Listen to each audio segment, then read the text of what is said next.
Hello, my kindergarten friends, and welcome to week 2 of remote learning. I hope that you had fun doing your geometry drawings. I had really liked the pictures that were sent to me. You guys did a really great job. I'm super duper proud of you. I thought this week we would talk about spring, because even though it's been raining for a couple of days, spring is here. It was really, really warm last week. I hope you guys were able to sit on your porches or your steps and enjoy the sunshine. So I had a conversation with my 7-year-old and we talked about spring. We made a web. We thought about words that reminded us of spring. So maybe if you guys could put on your thinking caps and think of some words and tell your grown-up or a brother or a sister or a cousin or your grandparents, just some words that you think of when you think of spring. These are some of the words that we came up with. We thought of flowers and sunshine and butterflies and green trees and birds and rain. It's been doing plenty of that lately. And the grass. It gets hot. And ladybugs and bunnies and April and some chicks and Easter eggs, longer days and shorter nights. These are all things that we look forward to when springtime comes. One of the things that I really like to hear is birds, the birds chirping. You hear them in the morning, tweet, tweet, tweet, chirp, chirp, chirp. And it's kind of like they're waking up and waking you up and saying, good morning, everybody.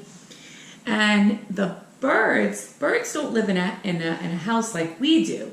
They have a special home and it's called a nest.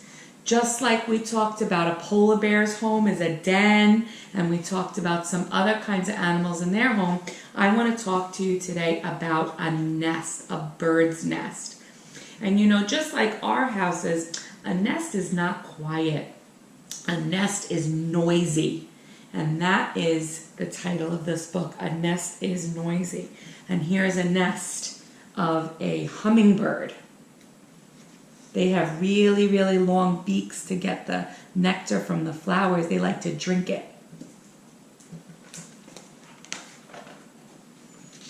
Here are pictures of all different kinds of nests too. Of all different kinds of animals. Because it's not only a bird that has a nest. A nest is noisy. It is a nursery of chirping. There's the mama bird, and it has something in its mouth for all the baby birds. Can you pretend you're a baby bird? Arr, arr, arr, chirp, chirp, chirp, chirp, chirp, chirp, chirp. Buzzing, squeaking. That's a honeybee nest. That's an alligator's nest. They don't look so scary. They're teeny tiny. Peep, peeping. Those are fox squirrel nests. Bubbling babies. These look like tadpoles to me.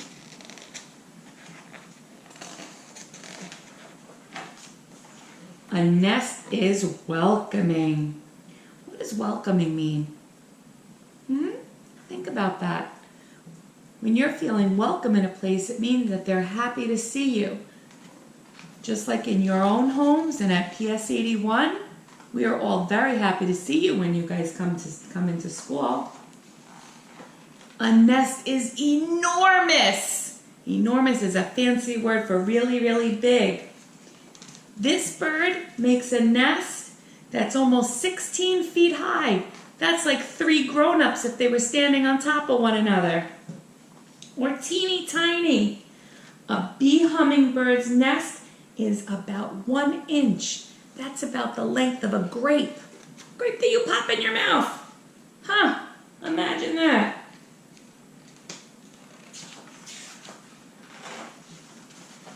A nest is spiky. That's a cactus. It has lots of spikes on it. And that type of bird is a cactus wren, and it builds its nest right in the spikes.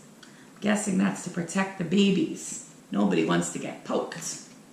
Papery. like a hornet's nest, pebbly, like an eel's nests, or even bubbly, like the tree frog makes bubbles around its nest, or this it's called a gourami. They build bubbles around it. Why do you think frogs would build bubbles around their babies? I wonder. A nest is hot. What do you think that looks like, boys and girls? The bird is called an oven bird. Does that remind you of anything? Look at the nest. Do you have something in your house that looks like that? Maybe in your kitchen?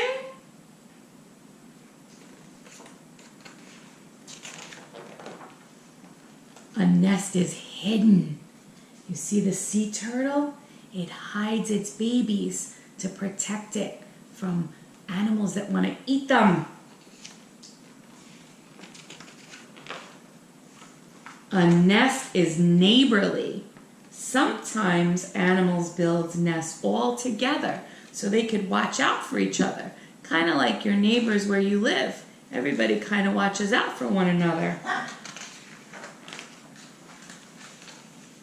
A nest is peculiar. Peculiar is a fancy word for strange. This nest is actually made out of ants. The ants build the nest all around so the queen ant can have the babies inside and nobody can get in.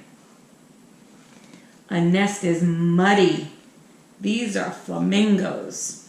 They have a funny color. They have that pink color because they eat so much shrimp. And their nests are in the swampy waters, so that's why it's muddy.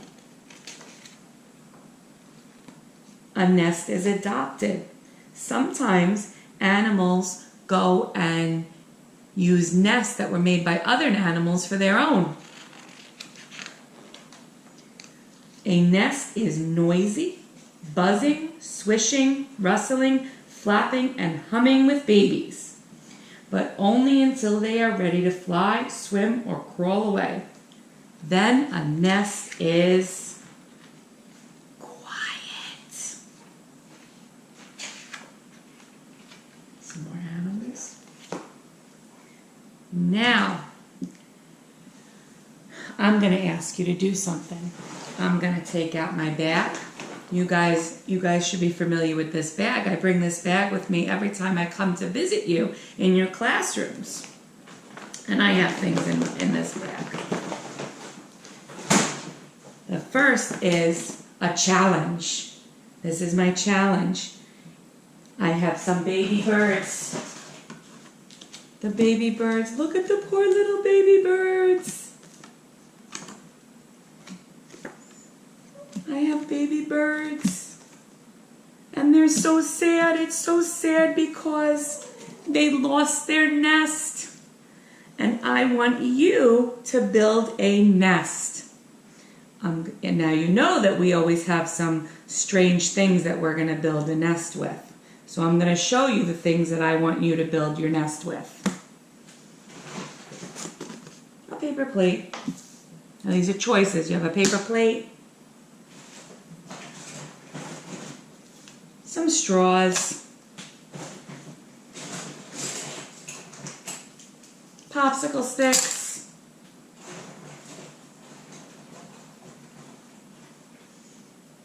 toothpicks. Oh, one more thing.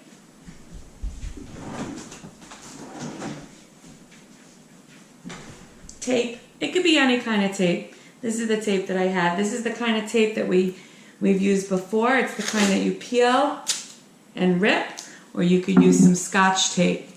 Now, you know before we build the nest, you have to plan. So this is the planning page like we use when we're in class. These are your materials on top, and here's the... So this is the page that we usually use in class. Here's our choices of our materials, and on the bottom is a space where you're going to draw your ideas. You're going to plan. Remember, we don't build first, we plan. Now I know that you guys don't have this page, So, all you're going to do is take a plain piece of paper and you're going to draw your idea using these materials that I showed you. I look forward to seeing your pictures, your plans. You could either post a picture of it or you could email me. And my email will be btibbets@schools.nyc.gov. See you next week.